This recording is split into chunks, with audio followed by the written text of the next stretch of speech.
तो नेपाल में social media पर बैन के खिलाफ शुरू हुआ आंदोलन अब हिंसक होता गया और हालात ये हो गए कि वहां इस आंदोलन से तख्ता पलट तक की नौबत आ गई है। अब आंदोलन से हालात बिगड़े तो नेपाल के प्रधानमंत्री तक को इस्तीफा देना पड़ा, लेकिन भीड़ तब भी नहीं मानी। नेपाल में जगह जगह आगजनी की घटना हुई। नेपाल की संसद से लेकर प्रधानमंत्री कार्यालय तक को प्रदर्शनकारियों ने फूंक दिया है। ये 8 तस्वीरें आपको दिखा रहे हैं जहां सत्ता के विरुद्ध नेपाल में युद्ध जारी है। सबसे पहले तस्वीर देखिए, सड़क पर ये तमाम प्रदर्शनकारी निकल आए हैं। इन्होंने सबसे पहले तो संसद में अटैक किया, वहां पर आगजनी कर दी, प्रधानमंत्री ऑफिस में आगजनी की है, वित्त मंत्री को सड़क पर दौड़ा दौड़ा कर पीटा है, उनकी छाती पर लात मारी है।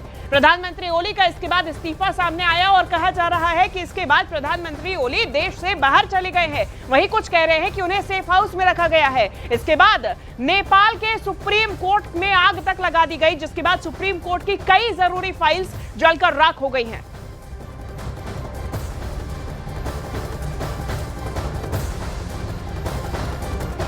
तो सत्ता के विरुद्ध नेपाल में युद्ध कैसे शुरू हुआ और शुरू होने के बाद अब किस मोड़ पर ये युद्ध आ गया है, वो तस्वीरें हम आपको दिखा रहे हैं और इसी से जुड़ी हुई कुछ अलग अलग तस्वीरें इस वक्त आप न्यूज़ 18 इंडिया पर देखिए।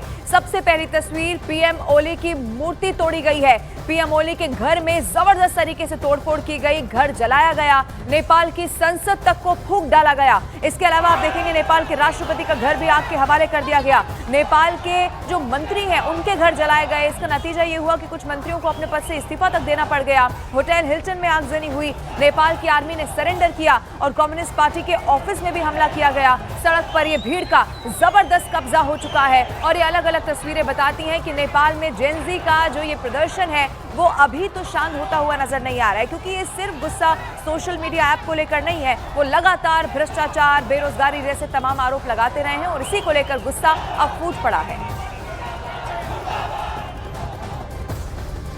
तो देखिए, नेपाल में जेन जी भड़का हुआ। सबसे पहले तो आप आसान भाषा में समझिए जेन जी कौन है। युवा है। 1995 के बाद से जो बच्चे पैदा हुए उनको जेन जी कहा जाता है आम भाषा में, या युवाओं को आप बोल सकते हैं। अब देखिए, युवाओं ने आरोप लगाए हैं कि नेताओं में आपसी बंदरबाट है। अब क्या क्या आरोप है युवाओं की जिसकी वजह से प्रदर्शन हो रहे हैं वो समझिए। पहले तो बंदरबाट, उसके बाद सरकार में भाई भतीजावाद है, फिर उनकी जो वजह है वो है नेताओं के बच्चे नेपो किड हैं और जनता के पैसे से विदेश यात्रा वो करते हैं। इसके अलावा उन्होंने ये भी आरोप लगाया कि नेताओं के घर आलिशान पार्टियां होती हैं। तो ये तमाम आरोप यानी कि सीधे सीधे भ्रष्टाचार पर ये वार करने की कोशिश वहां के युवाओं की ओर से की गई है और इसीलिए वहां से युवाओं की ये तस्वीरें सामने आ रही है। प्रदर्शन पर वो उतर आए हैं।